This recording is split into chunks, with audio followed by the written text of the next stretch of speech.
Olá pessoal, tudo bem? Eu sou o professor Hernani Garrão, aqui do curso Prepare-se. Sejam bem-vindos às nossas aulas iniciais. Se vocês compraram apenas o pacote inicial de aulas, está perfeito. Acho que vocês vão gostar bastante e vão querer comprar as nossas demais aulas do curso completo de português para concursos. Se já compraram o curso completo, parabéns.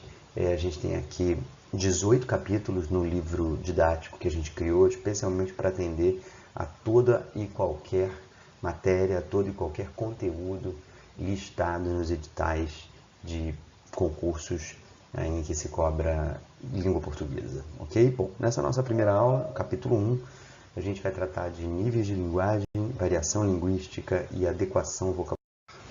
Conteúdo programático é esse aqui. A gente vai tratar das noções de língua, linguagem, fala e repertório. Vamos falar de língua escrita e língua falada, linguagem formal e informal, vícios de linguagem e estrangeirismos, linguagem verbal e não verbal, literária e não literária e suas marcas, breves noções de variação e adequação ao vocabular. No final, a resolução de algumas questões para fixação do conteúdo. Primeiro a gente vai falar um pouquinho de língua, linguagem, fala e repertório.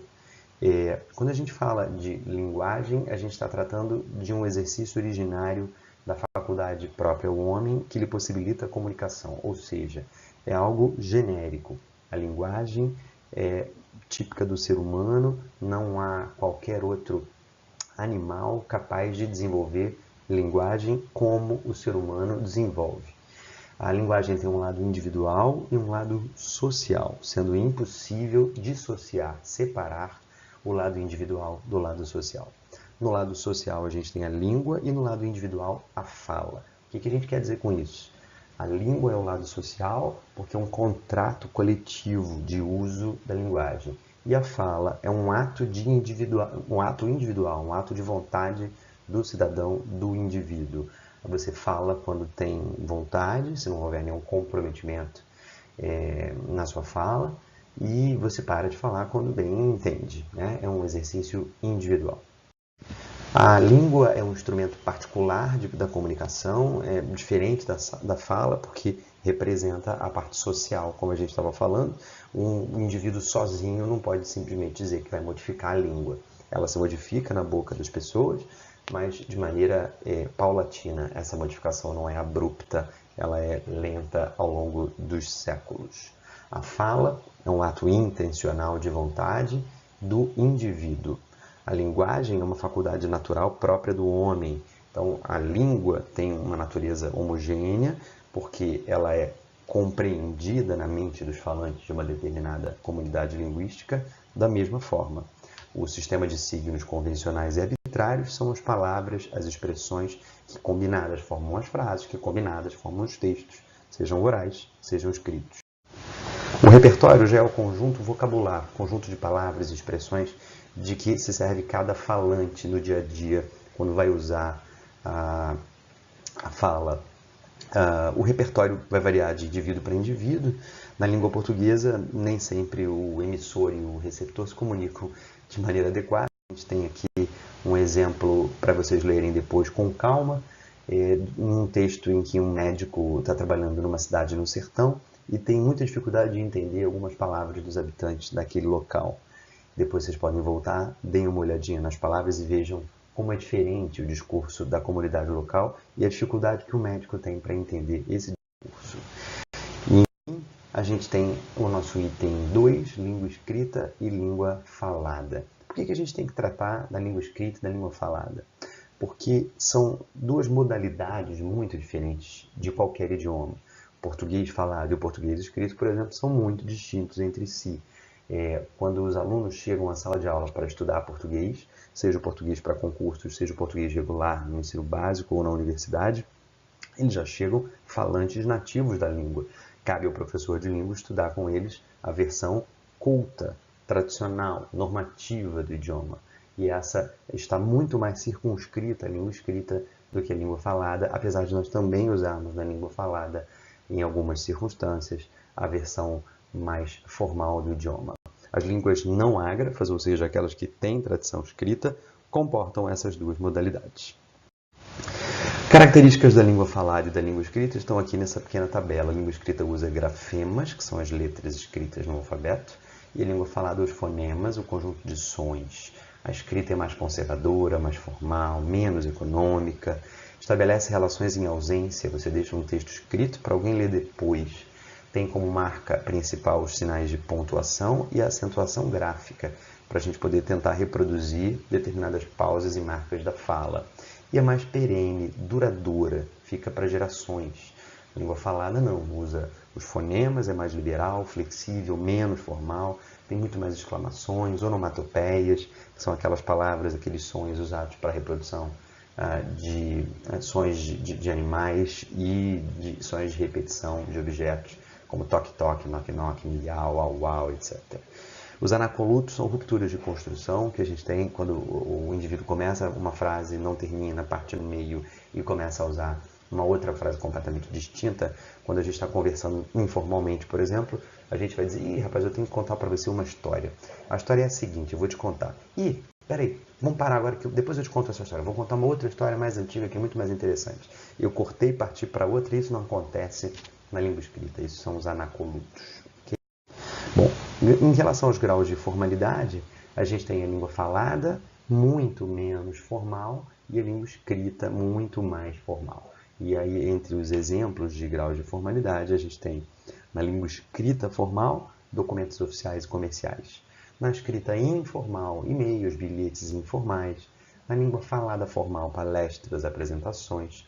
E na informal, um bate-papo, uma discussão fortuita entre duas ou mais pessoas.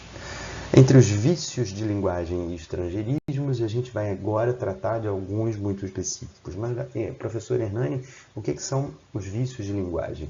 O próprio nome está dizendo, são vícios, ações recorrentes de linguagem que nós temos e a gente certamente precisa evitar, porque elas não são aceitas em determinadas circunstâncias da interação social. Os estrangeirismos são palavras emprestadas de outros idiomas, e a configuração do exagero, nesse caso, é muito difícil de a gente medir, né?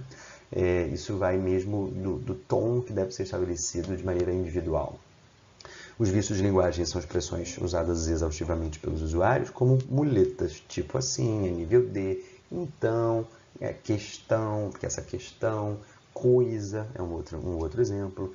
Isso é muito diferenciado, isso tem que agregar valor.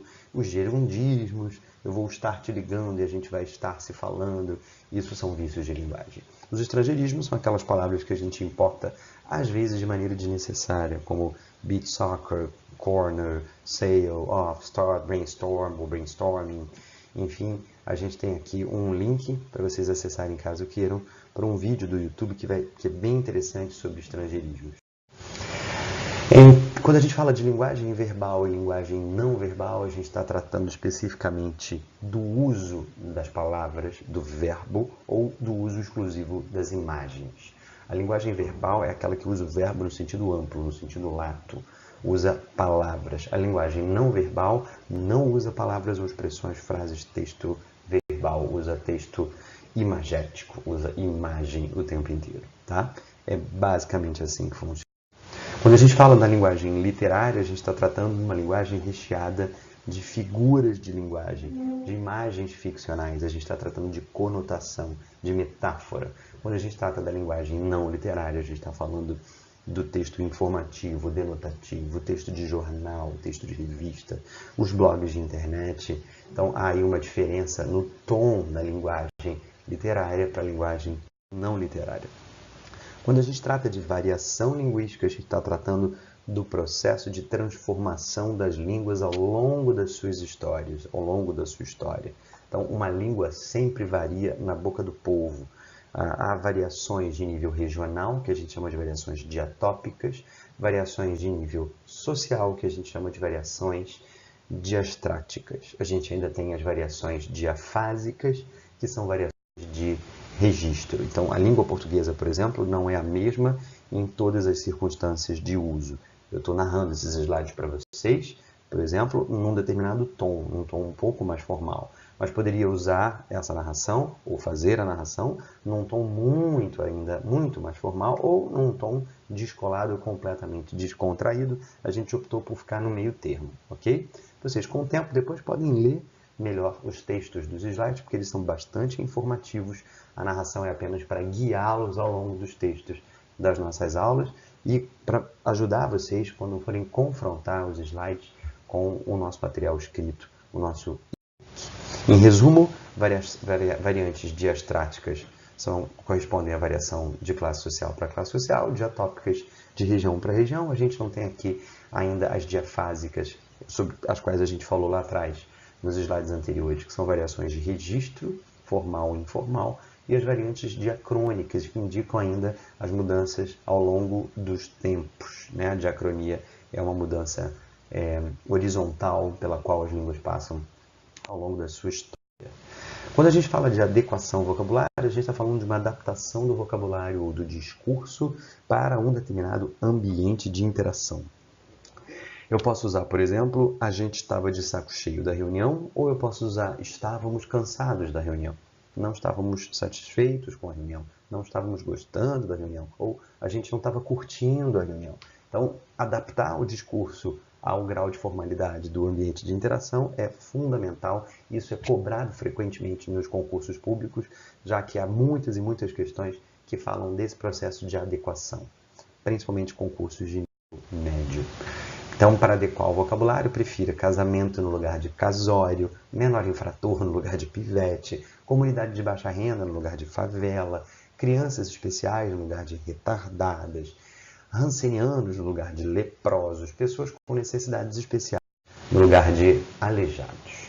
Por fim, para a gente finalizar essa narração e esse conjunto de slides da aula 1, a gente tem aqui uma resolução de questões para fixação de conteúdo do que a gente acabou de falar.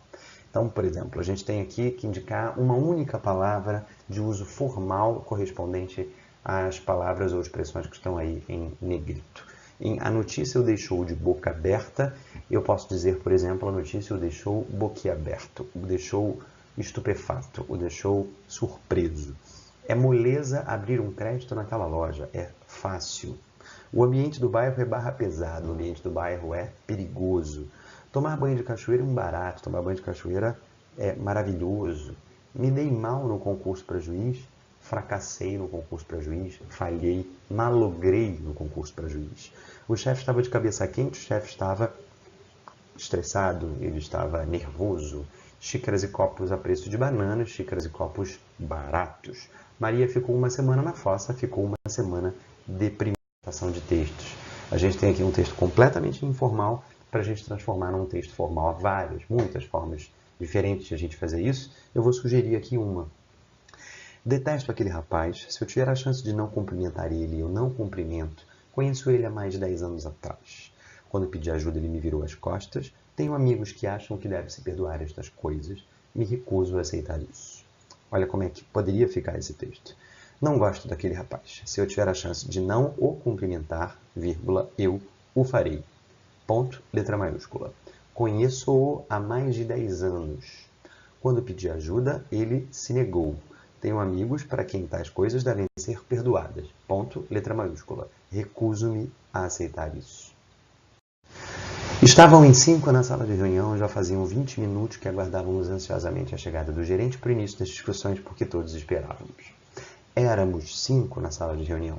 Já fazia 20 minutos que aguardávamos ansiosamente o gerente, vírgula, para o início das discussões. Ponto. A secretária abre a porta de sopetão e, meia nervosa, informa os presentes que a reunião teria de ser adiada. Um caminhão atinge um carro e projetou ele ao encontro de um poste com violência. Haviam várias pessoas feridas, entre eles o gerente. A secretária abre a porta, ou abriu a porta bruscamente e, um pouco nervosa, meio nervosa, informou aos presentes de que a reunião teria de ser adiada. Um caminhão havia atingido um carro, projetando-o ao encontro de um poste com violência. Havia várias pessoas feridas, vírgula, entre elas o gerente. Ok? Gente, muito obrigado e até a próxima. Um abraço. Tchau, tchau.